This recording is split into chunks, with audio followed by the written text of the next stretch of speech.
Bulletin का बाकायदा आगाज करेंगे। सबसे पहले आपको बताएंगे कि वफाकी वजीर कानून आजम नज़ीर तारड़ कहते हैं कि किसी शख्स का लापता होना खानदान के लिए सबसे बड़ा सदमा है, जबकि लापता अफराद के अहले खाना को 50 लाख रुपए की इमदाद दी जाएगी। इमदादी पैकेज में लापता अफराद के खानदान की कानूनी मदद भी शामिल है।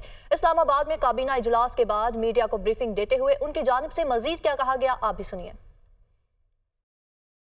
किसी शख्स का लापता होना इटसेल्फ फैमिली के लिए बहुत बड़ा सदमा है, लेकिन कुछ चीज़ें उससे जुड़ी हुई हैं जिनमें उनके मुआशी मामलात, अगर वो ब्रेड विनर था उस घर का, तो इन तकालीफ को सामने रखते हुए आज काबीना ने जो इमीडिएट एक सपोर्ट पैकेज है उसे कंसिडर करते हुए जो चंद फैसले किए उनमें ये हैं कि एक स्पेशल कमेटी भी कॉन्स्टिट्यूट की जाएगी जो ये एग्ज़ामिन करेगी कि कौन से ऐसे केसेस हैं जो जेन्युइन केसेस हैं जहाँ पे फैमिलीज़ को फौरी तौर पे सपोर्ट की ज़रूरत है, तो उस सपोर्ट पैकेज में उनको कंसिडर किया जाएगा और उस फैमिली के लिए 5 मिलियन पर फैमिली जो है वो सपोर्ट पैकेज उसका ऐलान किया है वज़ीर आज़म साहब ने। दिस इज़ एन अमाउंट जो कि हुकूमत की तरफ से उस फैमिली को सपोर्ट की मद में दी जा रही है। रियासत की एक ज़िम्मेदार है, हम कहते हैं ना कि रियासत माँ की जैसी है, तो रियासत के कुछ फ़राइज़ हैं अपने शहरियों के बारे में। ऐसे केसेस जो कि एक लीगल मैकेनिज़्म के ज़रिए से डिटर्मिन हुए हैं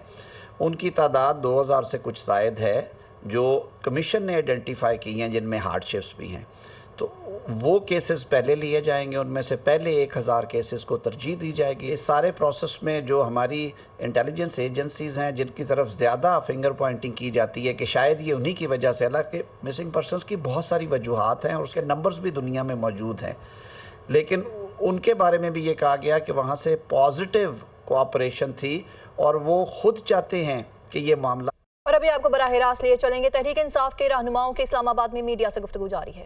डेमोक्रेसी के कभी नहीं आता, पूरी मुस्लिम दुनिया इकट्ठी होगी तो ही फलस्तीन का आवाज बुलंद होगा, तभी कश्मीर को आज़ादी मिलेगी। इंशाअल्लाह ताला पाकिस्तान तहरीक इंसाफ अपना स्ट्रगल जारी रखेगी। हमने आज भी अदा किया है कि ये सिर्फ इमरान खान साहब थे जिसने 1 साल के अंदर 3 OIC कॉन्फ्रेंसेस बुलवाई थी। आज की हुकूमत इस सिलसिले में नाकाम हो चुकी है, इसलिए हम चाहते हैं कि इंशाअल्लाह खान साहब बाहर होंगे, फिर एक मरतबा पूरे दुनिया की उम्मत मुस्लिमा के इंशाअल्लाह ताला लीडर बन के इंशाअल्लाह ताला लीड करेंगे। इंशाअल्लाह ताला। इमरान खान जिंदाबाद, इमरान खान जिंदाबाद। बिस्मिल्लाहिर्रहमानिर्रहीम। जैसा कि हमारे चेयरमैन विल्सन गौर साहब ने कहा कि 5 तारीख को हमारे हर दिल अजीज लीडर जनाब इमरान खान साहब को 1 साल जेल में उनका पूरा हो जाएगा, और 5 तारीख को हमने सवाबी में एक जलसा रखा है जिसमें हम अपने तमाम पूरे पाकिस्तानियों से उसमें शिरकत की अपील करते हैं, और हम इंशाअल्लाह सवाबी में 5 तारीख को उन लोगों को जवाब देंगे जिनको इमरान खान की पॉपुलैरिटी देखनी है। 8 तारीख को 8 फरवरी को पाकिस्तानी कौम ने उन लोगों को जवाब दिया, इमरान खान की पॉपुलैरिटी पाकिस्तानी कौम ने वाजिया की, लेकिन फॉर्म 47 के जरिए हमारे मैंडेट के ऊपर जो डाका डाला, तहरीक इंसाफ के मैंडेट को जो उन्होंने चोरी किया, तो मैं उनको याद दहानी के लिए पता चलूं कि इमरान खान साहब ने कहा था कि आप मुझे जेल में तो डाल देंगे लेकिन जेल में मैं मजीद खतरनाक हो जाऊंगा। आज इमरान खान साहब को आपने फिजिकली तो अरेस्ट किया हुआ है, लेकिन आप उस सोच को नहीं कैद कर सकते। अभी आपको बताएं कि जमात इस्लामी का धरना रावलपिंडी में लियाकत बाग के सामने मरी रोड पर जारी है। इस हवाले से मजीद तफसीलात जानते हैं वहां मौजूद हमारे नुमाइंदे दुनिया न्यूज हसीब मलिक से। जी हसीब, बताइएगा।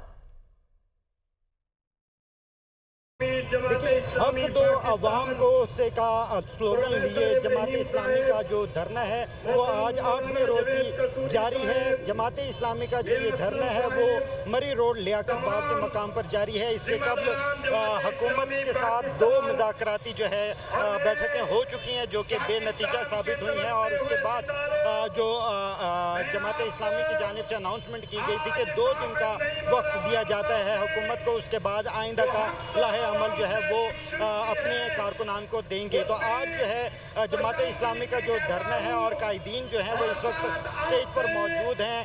जो لیاقت بلوچ ہیں، میاں اسلم ہیں، اسی طرح پی ٹی آئی کے جو رہنما ہیں شعیب شاہین، وہ بھی ایک کارکنان کی بڑی تعداد کے ساتھ جماعت اسلامی کے دھرنے میں شامل ہوئے ہیں، شریک ہوئے ہیں، اور اب سے جماعت اسلامی کا دھرنا 8ویں روز بھی جاری ہے۔ اس حوالے سے حسیب ہمیں اپڈیٹ کرے تھے، آپ کا شکریہ۔ خیبر پختونخوا اسمبلی کے اجلاس کے دوران ہنگامہ آرائی، ارکان ایک دوسرے سے گتھم گتھا ہو گئے تو خیبر پختونخوا اسمبلی کا اجلاس جاری تھا، جس کے دوران ہنگامہ آرائی کا یہ واقعہ پیش آیا ہے۔ عامر جمیل ہمارے ساتھ موجود ہیں پشاور سے۔ عامر، کیا ہوا؟ جی بالکل، دیکھیں خیبر پختونخوا اسمبلی کا اجلاس جاری تھا اور اس میں لیاقت خان جو کہ پاکستان تحریک انصاف کے ممبر ہیں، وہ اپنی تقریر کے دوران انہوں نے کہا ہے کہ اپوزیشن کے جو اراکین ہیں وہ فارم 45 کی پیداوار ہے، جس پر اپوزیشن کے اقبال وزیر جو ہیں انہوں نے کھڑے ہو کر فلور پر کہا کہ آپ لوگ کس چیز کی پیداوار ہیں، اور پاکستان کے رہنما، پاکستان تحریک انصاف کے جو رہنما ہیں اس حوالے سے بھی انہوں نے بات کی، جس پر دونوں کے مابین سخت جملوں کا تبادلہ ہوا، آپس میں گالی گلوچ بھی ہوئی، اور اس ممبران صوبائی اسمبلی جو ہے وہ ان دونوں کو چھوڑانے میں مصروف ہو گئے۔ اسمبلی کا اجلاس کچھ دیر کے لیے رک گیا، جس پر جو اقبال وزیر ہیں انہیں اسمبلی ہال سے جو ہے وہ باہر نکال دیا گیا، اور اس کے بعد اسپیکر جو صوبائی اسمبلی ہیں ان کی جانب سے بیان سامنے آئے، اور انہوں نے یہ کہا کہ کسی بھی لیڈر کے خلاف نازیبا الفاظ اگر استعمال کیے گئے تو وہ اپنا حق اور اپنی جو ثوابدید ہے اس کو استعمال کرتے ہوئے اس ممبر کی ممبرشپ جو ہے وہ ختم کر دی جائے گی۔